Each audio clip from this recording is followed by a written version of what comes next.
Hello and welcome to the two-man power trip of wrestling. I'm your host, JP John Poz. With me today, very special guest. He's the man behind Headlocked Comics, Mr. Michael Kingston. Michael, welcome to two-man power trip. How you doing? Good, good. How you doing? Doing good. What's going on in your world? What's everything shaking with the Headlocked? We are in the last week of a Kickstarter campaign to fund Tales from the Road Volume 3. It is a collection of short stories that I co-created with different wrestlers, and it's a lot of fun.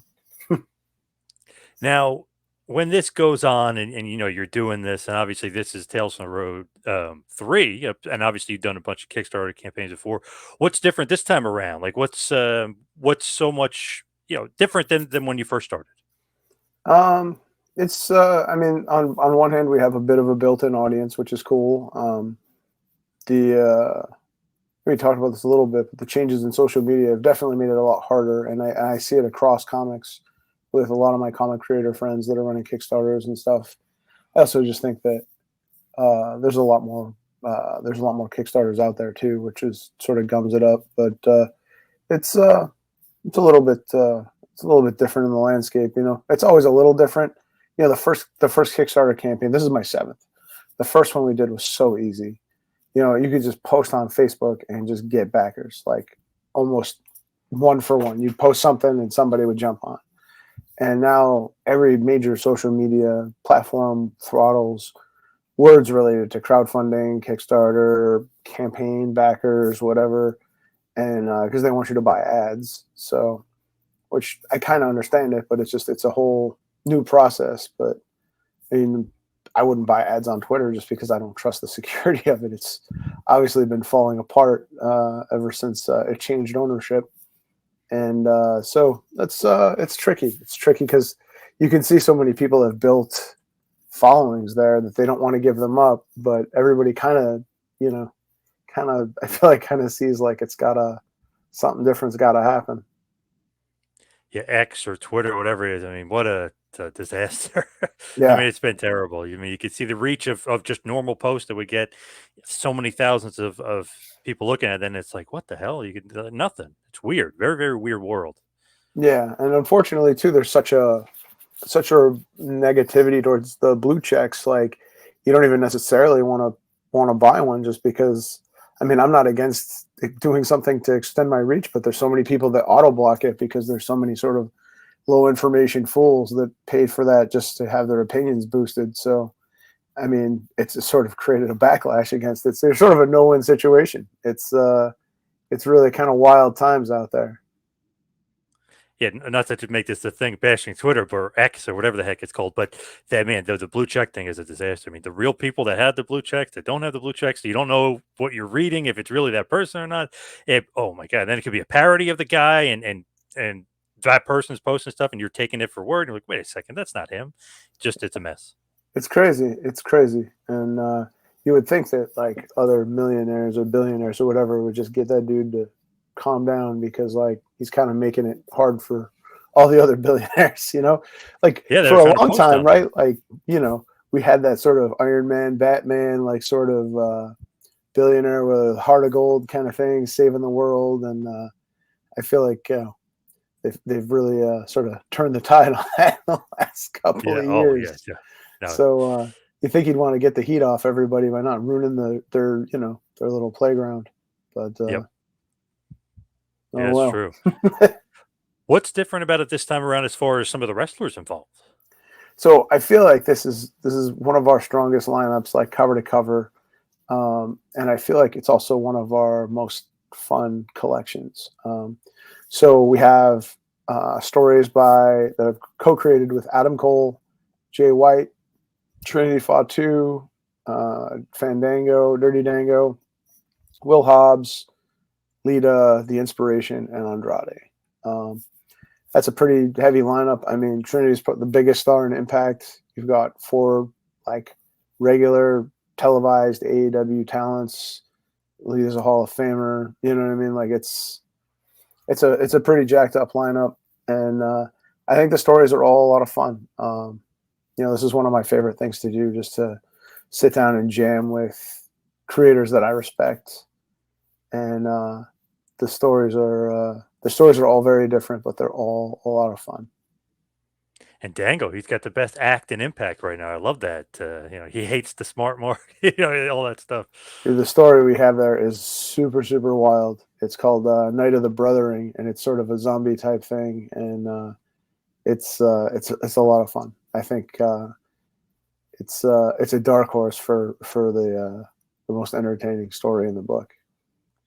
Man, his character is so entertaining. I would imagine his creativity is probably through the roof with some of the stuff he can come up with.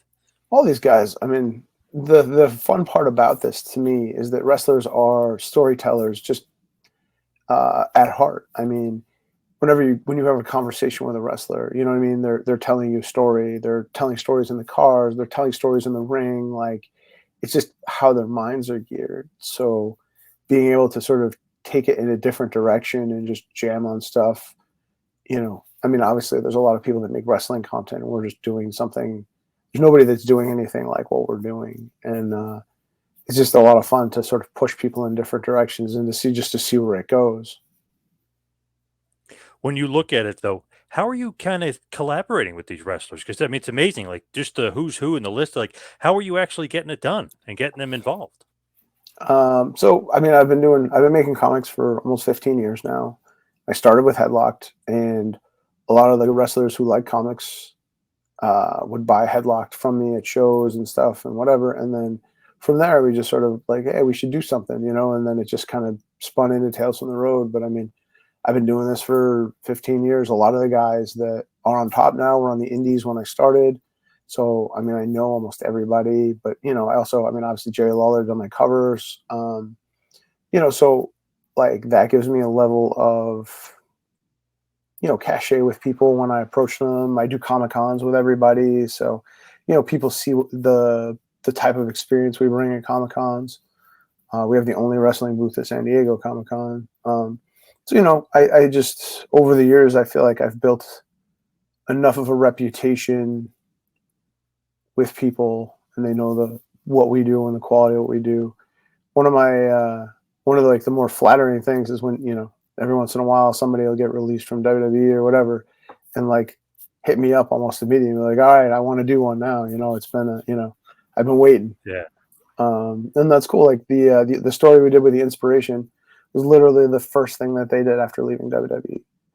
I was the first person that they contacted. So like they were getting their visa sorted out and like all these people had made pitches to them and I was the first thing that they said yes to.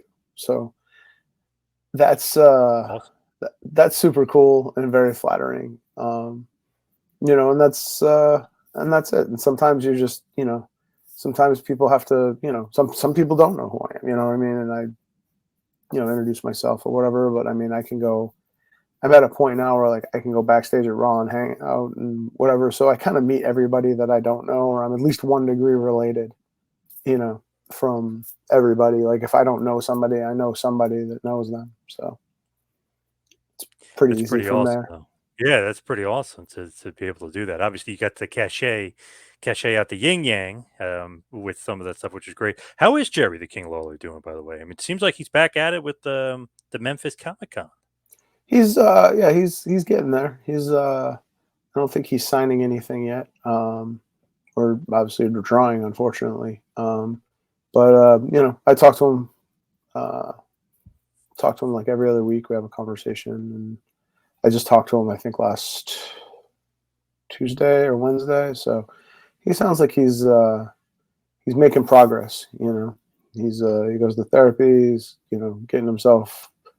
I mean, he's fine just outside of obviously like his hand is an issue. So, but he's getting that back. So he told me the other day that he was signing his name and he finally got a J that he was happy with.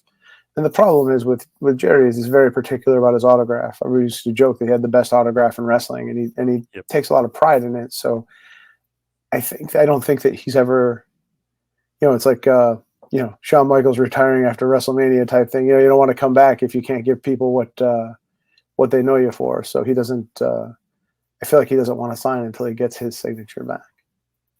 That is so true. I used to always say that to buddies of mine, and I work with Jerry obviously a bunch of times Mm-hmm. for autograph signings. And man, I always like, man, you got the best signature. Oh, unbelievable! I love his signature.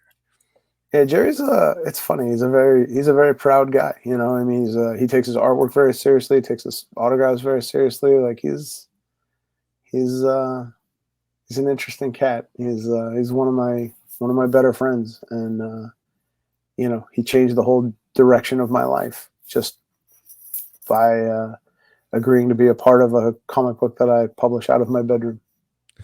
It's pretty awesome, of the King. Hey, it got an awesome him beating the crap out of all the ECW stars. You know that awesome drawing from you, and he signed it for me. Oh So yeah, yeah, that's one of my favorites. oh, I love that. I think it's still to me one of the hottest angles ever in the Yeah, I got it hanging right history. here. Right, yep.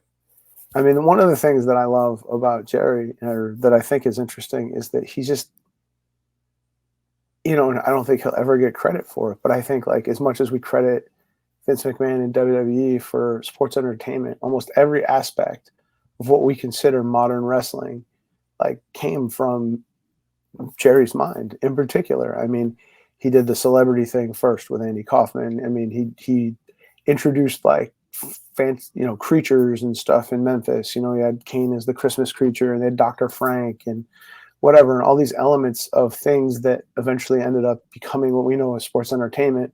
I mean, 99% of ECW was just ripped straight from Memphis. You know, because he could do it all. He could do the serious, he could do the brawls, he could make people climb the cage with emotion, and then they could do, you know, he could dress up like Superman and face off with Adam West. Yep. So, I mean, like, to me, more than anybody else, he's like the father of sports entertainment. Like, so much of, like, he pushed things in certain directions that nobody was doing. And so I don't know. It's so interesting to get to talk to him. You know, I've known him for like a decade. The last year we were on the road, and he was telling me how he almost wrestled Elvis. And I was like, Jay, I've known you for a decade, and like you're just telling me this story now. Like, he had it set up to where he was going to wrestle Elvis, and then Elvis died. It was after the tour that Elvis died on. So, I mean, had Elvis come off that tour, that they were going to have a match, and that would have been huge. You know what I mean? Like, just Yeah. another part of the legend. But I knew him for over a decade before he ever told me that story. Like, because that's how many stories that guy has in his life. Like, it's just insane.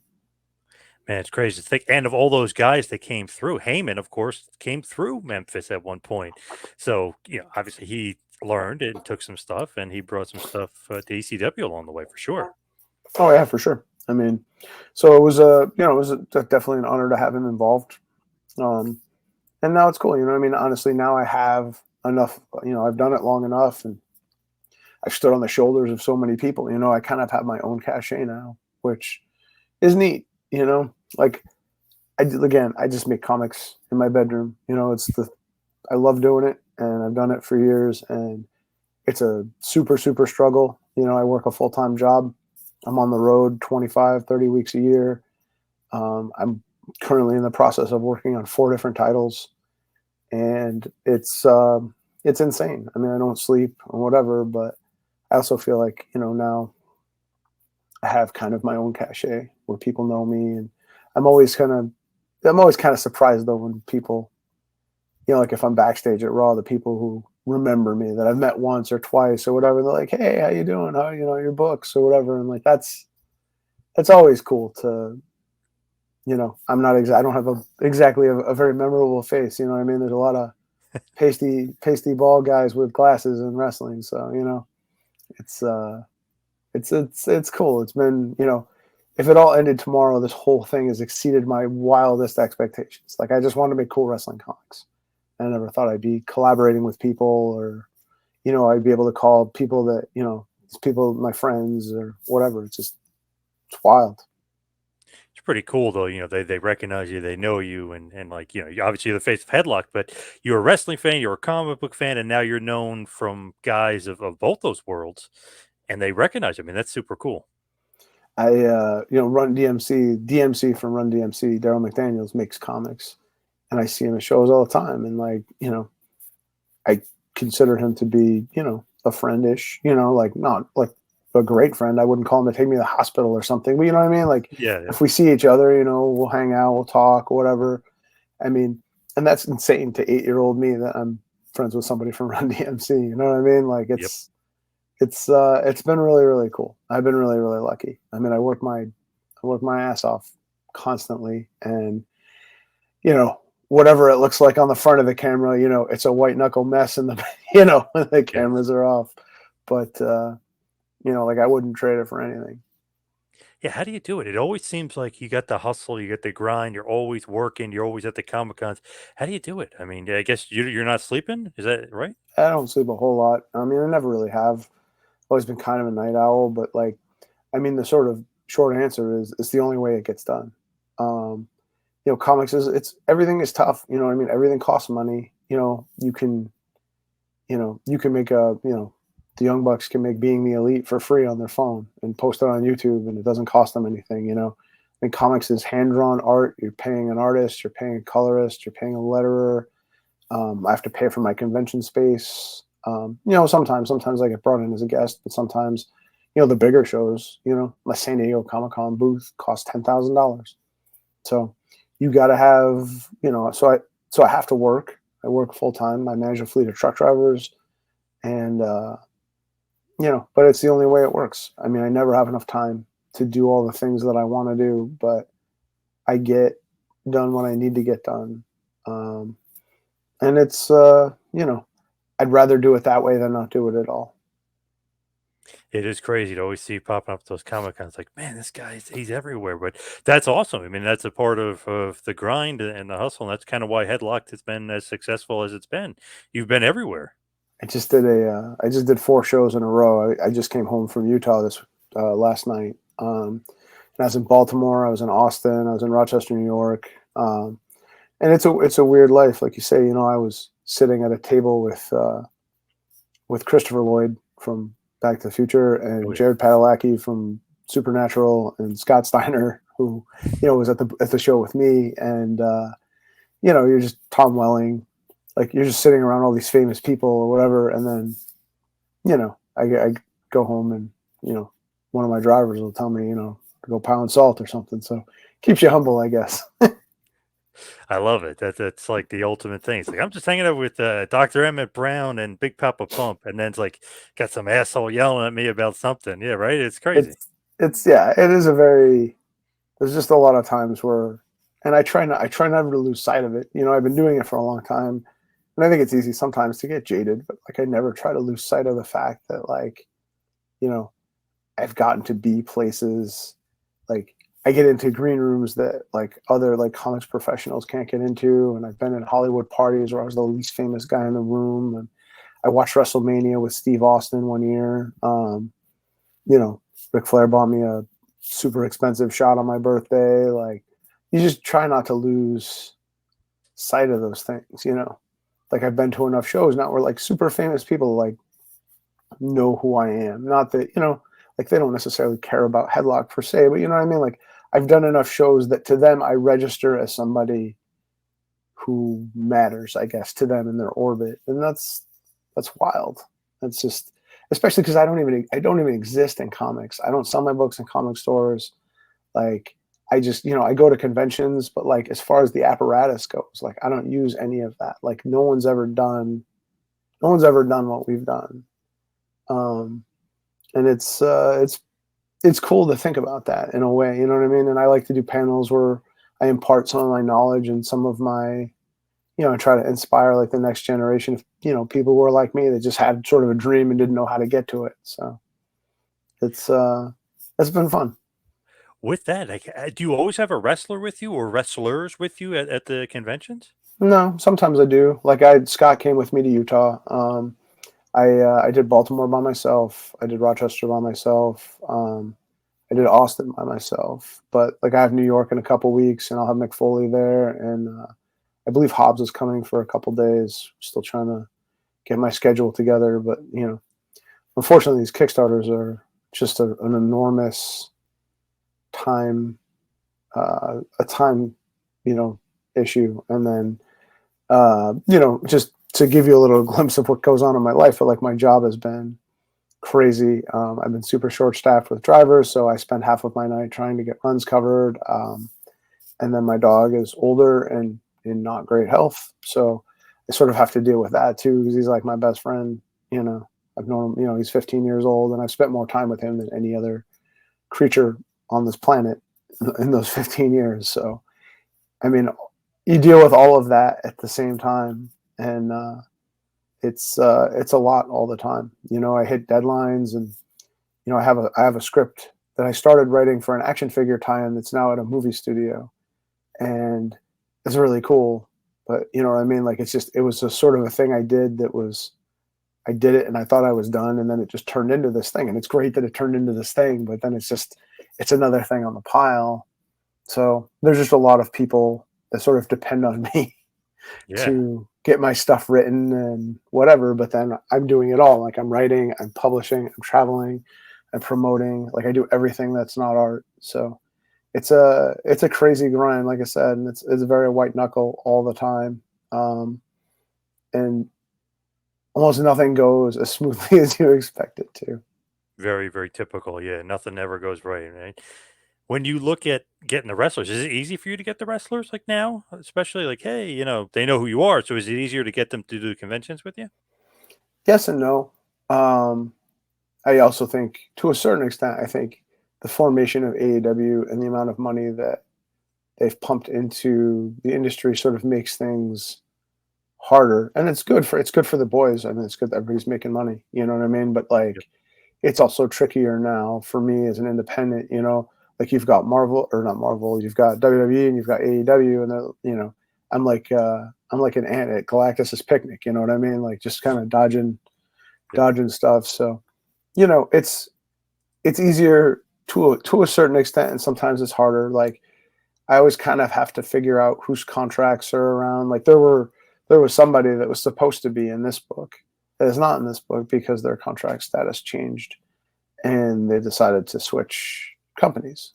So unfortunately, you know, so then you have to sort of make a last minute switch. I've always got people sort of that, you know, in mind, and I've got people that want to do stuff that, you know, I'm like, all right, we'll get to it, we'll get to it, we'll get to it. So I've always got people like kind of on deck, but I had actually had to make two changes to this volume. Um, so it's it's tricky, you know, like when Vince had come back or when Vince left and like they brought all the released people back, like I had stuff in the works with a lot of people. You know, I had a couple of conversations with Bray Wyatt, you know, which obviously is awful. You know, and some other people that, you know, once they're under contract with WWE, it's harder to do stuff. So, I mean, it can be done because I have done stories with people under contract, but I will never tell you who. But, Right. um, but I have done stories with people while they were under contract. So, but I'm not here to mess up anybody's money either. You know what I mean? Like Yes. you know, I'm not gonna, you know, some people just don't care. You know, they're just like, yeah, whatever, let's do it. You know, and then some people are like, well, you know, let's wait. So, and that's fine. But I'm always sort of, you know, everything sort of changes now. So that sort of affects my life where it used to just be like I could use anybody that wasn't in WWE. And now, like, you know, if somebody's negotiating a contract, they might not want to have, you know, they want a clean side on their end. So they want to wait till later or something. So it's a lot more complicated than it used to be, but it's still obviously, I mean, I've got enough people right now to fill volume 4. So, and probably most of 5. So Wow. it's not too bad. Well, you got guys come out of the woodwork here working with you. That's awesome. And then I'm starting to expand. I think you know, I have a reasonably famous celebrity who has tentatively agreed to do stuff that is tied into wrestling. If you really think about it, you might be able to piece it together. But you know, so I might sort of expand in a little bit there. At some point, I'd like to do a volume that's just fans, you know, stories from fans or whatever, you know, just or other creators or just something that's not just wrestling, but just stories from a different perspective. I think that would be fun too. Is there a guy or female that you love working with like the most? Obviously outside of Jerry the King Lawler, of course, but is there somebody, Samoa Joe or somebody that you really enjoyed working with the most? That's a tough one. I mean, honestly, some of the some of the people I just had super chemistry with. AJ Styles was so easy to work with. We did a story for the WWE comic and we did a story for Headlocked. He's so easy. Like I was friends with Daniels and Kazarian before I met him. And then I met him at an indie show and I think we were friends in like 20 minutes. And he's just such an easy guy to know. Joe was like that.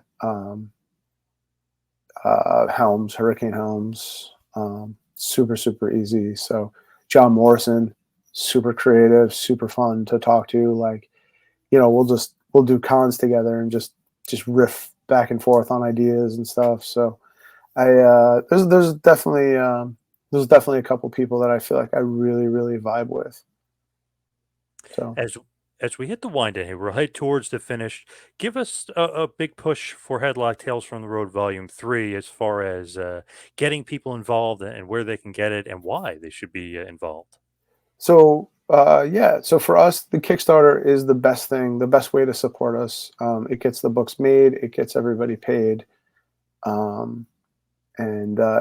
just say think of it like a pre-order, but we have 5 covers for this. We have the main sort of Rockwell cover that we do, and then we have an Adam Cole cover, a Jay White cover, a Trinity Fatu cover, and a Will Hobbs cover. And those are only available through the campaign. So for the last campaign, we had one for Danhausen that we used to raise money when he broke his leg. And you can't find that on the internet for probably less than $100 if you can find it at all. So they're super limited. We only make them for the campaign. So like, obviously, I'm sure Adam Cole has more than 300 fans. So, I mean, if we have a cover that's limited to 300 people or limited to 300, it's going to be super collectible. The same with, I mean, I don't think it takes a genius to realize that at some point in the near future, Will Hobbs is going to be probably 10 times. I mean, I don't even think he scratched the surface of what he can be yet. Agreed. Jay White is, I mean, on fire right now. To me, one of the hotter acts in AEW, to the surprise of no one, but you know what I mean? Like, so, and Trinity, I mean, she's an Impact now, but at some point she's going to go somewhere else. And I mean, that girl's a star no matter what she does. So, I mean, they're all, if you're a collector, those covers are going to be super collectible, just like the Danhausen one is. But I also think, like I said, the stories are super fun. Our Jay White story is essentially, what if Willy Wonka was a wrestling school and not a chocolate factory? Lita's story is sort of, she's like a lucha detective with her dog. She brings her dog to every show. And so I worked her actual dog into the story. We did a story with the inspiration that deals with sort of dysmorphia and wrestling and body image stuff. But we sort of wrapped it around like a Nightmare on Elm Street type thing. And Andrade is like, basically, he grew up in a family of wrestlers. And at some point, right, like, you don't know that your family are wrestlers. And what is that like? Like, one day you don't know, and the next day you know. What's that like, discovering that? And, sort of, to me, it's almost like a superhero origin story. You know what I mean? Like, the first time you walk into that wrestling school or whatever is like walking into the Batcave. And, I told you the Fandango story is very zombie-oriented type stuff. It's super fun. It's a little inside baseball, but I also think it's going to be a lot of fun to hardcore wrestling fans. Trinity's is sort of musical in nature, very heavily inspired by Chicago. And Hobbs' story is got a little bit of a Venom feel to it. He's a big Venom fan, and I think people will find it interesting. It deals with some of his real world stuff too. So it's to me, it's one of the strongest collections I think we have. Oh, and the Adam Cole story is video game centric, as people would probably figure out. So yeah. It's sort of a unofficial sequel to the story we did with Kenny Omega in Kickstarter, the bonus story we did for the Volume 4 of Headlock Kickstarter. So it's a good collection, and I think everybody will enjoy them. I think all the wrestlers we're proud of the work that they did and, what we put together. The artists killed it. One of our secret weapons on Tales from the Road is Doug Hills, who does a good chunk of the art, but he's like a chameleon. We did a Nick Gage Christmas story last year, and he did like a Rankin and Bass style, and then he's done this like horror Nightmare on Elm Street thing for the inspiration, and he can kind of do a little bit of everything and do it well. And he also stepped in and did the cover this year for the Rockwell style cover, because obviously Jerry is not drawing right now. So he's been really, really kind of my secret weapon. And it's funny because he designed shirts for WWE too. So he just had a bunch of his shirts show up at Hot Topic, which is nice, for him. That's cool. But yeah, I mean, and the other thing is we have a ton of other stuff available in the campaign. Like, you can get the book, you get the covers or whatever, but we have all these add-ons. I have the first thing that all 4 members of Judgment Day ever signed together. We have an art print. We have signed Undertaker prints. We have signed stuff by Sting, Bret Hart. We have variant covers. You can get almost everything we've ever done. I mean, it's completely customizable to whatever your interest level, wallet level can handle. So there's really almost no reason not to get involved. I agree. I mean, man, it's crazy to think from 2008 till now, like what happened? It's like, nobody's interested in wrestling comics, or nobody's interested in Headlocked. And then now it's like, man, Adam Cole and Jay White and all these other guys, but then Samoa Joe, AJ Styles, Jerry the King Lawler. The artwork is unbelievable for all those guys. Doug Hills, I got a bunch of his stuff roaming around here, floating around. Sergeant Slaughter behind you is from him. So yep. Yeah, so awesome stuff. It's just crazy to think, like, from then, fast forward 15 years now, it's like, guys are just, to me, on fire. So everybody's got to get on that Kickstarter and head over there. It's interesting, too, because, when I started, there was a thing, I just wanted a publisher to pick me up, and they didn't. And I think ultimately, in the long run, it was the best thing for me. I just couldn't see it at the time. And I think a lot of people that have dreams and stuff, obviously it's a roller coaster. And sometimes you're on the right path, but it's hard to see it because you're not, you can't see the end of it. So, like when I would get turned down by these publishers, it was devastating. And I'd spent a lot of time sort of frustrated and chasing that. But ultimately, I didn't need any of them. I did all this myself. And I mean, not myself, obviously, because obviously wrestlers, artists, whatever. But I mean, in terms of like the comic book apparatus, I was able to sort of do all this without them. And I thought that I needed them. And it's never been easier for people to sort of make their own stuff and put it out into the world. It's just chasing your audience is the hardest part now. But, I always want people to I always kind of want people to be able to see me and see like, yeah, you know what? I could do that thing, because you can, and I mean, everybody has, that voice telling you can't do shit, but you can, and you can be your own, you don't need somebody to come save you. You can save yourself. And the thing is, too, sometimes you're focusing on the negative, like, oh, I can't believe this publisher said no. But in the end, you wasted all that energy and negative time thinking about it, and it was the best thing for you, like you said. So sometimes that can happen where you think, like, why is it not working out? And it actually works out better than you could ever imagine. Yeah, I mean, to a certain extent, they were right. Like, if I had put Headlocked in comic book stores, I mean, most comic books don't last more than 10, 12 issues now, outside of your big tentpoles like Batman, X-Men, whatever. But I mean, I don't think any wrestling comic nobody's made as many wrestling comics as I have. So, I mean, I take that to heart. And I also think it's very cool that I've been a number of people's first comic that read comics regularly now, bringing people in. So like I said, it's been cool. And I'm proud of what we accomplished. I'm proud of what we accomplished with this series. And I think if people check this out, they're going to be very pleasantly surprised.